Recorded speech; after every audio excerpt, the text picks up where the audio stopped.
Today I'm here with award-winning photojournalist Maggie Gould, who's going to be speaking to me about her upcoming exhibition Vedere, which will be at the Auckland Art Gallery in York Street. Thank you very much for joining me, Maggie. So first of all, tell me, where did the name come from? Oh, firstly, thank you for inviting me. Vedere is an Italian word, and it basically means to look, to see, to grasp, and learning how to see, knowing how to see. My mother was talking with me in the garden one day and with my little daughter, and it was the first moment that she actually saw a butterfly bloom, and the excitement and ecstaticness. Over the years, as I've watched and filmed and photographed people, I find the people that have childlike reactions to life are the most interesting people usually. So yes, I wanted to acknowledge that. Yeah, you mentioned Audrey Hepburn as being childlike. Tell me a bit about your experience with her. Yes. I mean, everyone knows Audrey Hepburn's beauty, elegance, and her craftsmanship as an actor. But I was amazed when I interviewed her.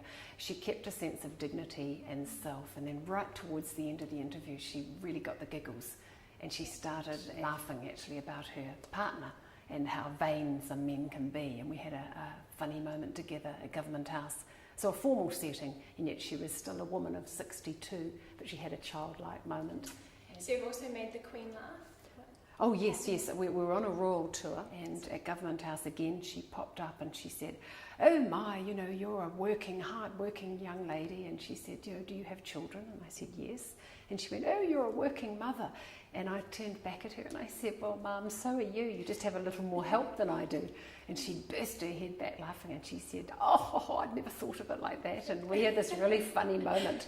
And her cousin, Sir Charles Anson, said that was so good to make the Queen laugh. She'd never thought of herself like that. But so coming from a news background, what might be an example of a job that you've been on that sort of took you out of your comfort zone or got your adrenaline rushing?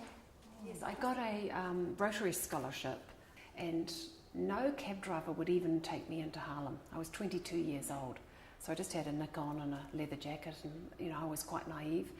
And I had to walk in, basically, and it was Sunday morning, going to an Abyssinian Baptist church service, and I had a lovely guide.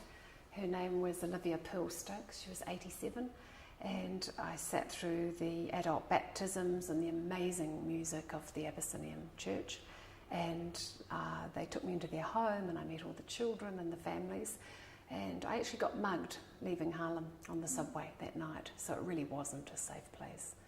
But I saved my photos, so that was good.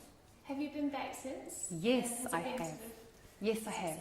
I went back to Harlem this year and I reconnected with the mother of these two lovely children, and they still live in the same apartment, and I went back to the church. Yeah, it was just amazing. So one thing a lot of our viewers might not know is that you've actually been on tour with Paul McCartney.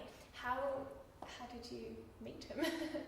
Well, it was funny because, as I said before, when artists come to New Zealand, it's sort of like their last port of call in the world, and they actually want to come and relax. So I thought about it, and there was a media embargo. Nobody was doing interviews. He didn't, and it was a total blanket ban.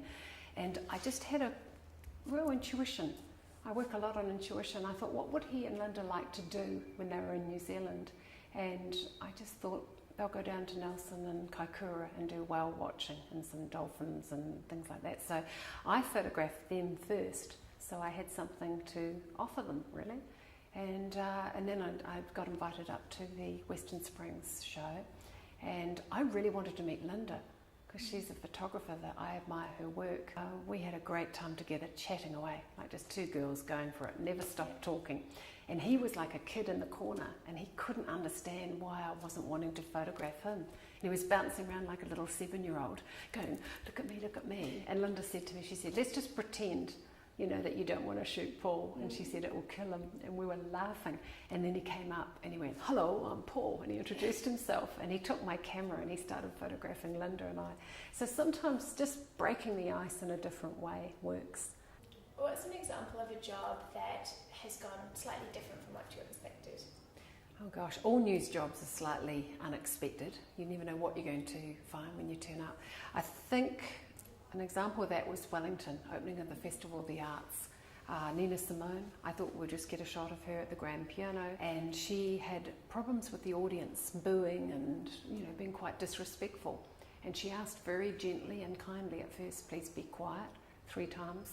And then they wouldn't stop making noise, so she slammed the lid of the piano down and said, "F this," and walked off. So it became a news job. When you're in the presence of stars, what sets you apart from the other photographers that you might do differently when you meet people? Oh, gosh. Like making them laugh. Yes. Well, I suppose I'm older, so I have travelled a little bit, and I'm a musician, so I have a slightly creative, crazy side, if you would say. I'm just open to them. I wait.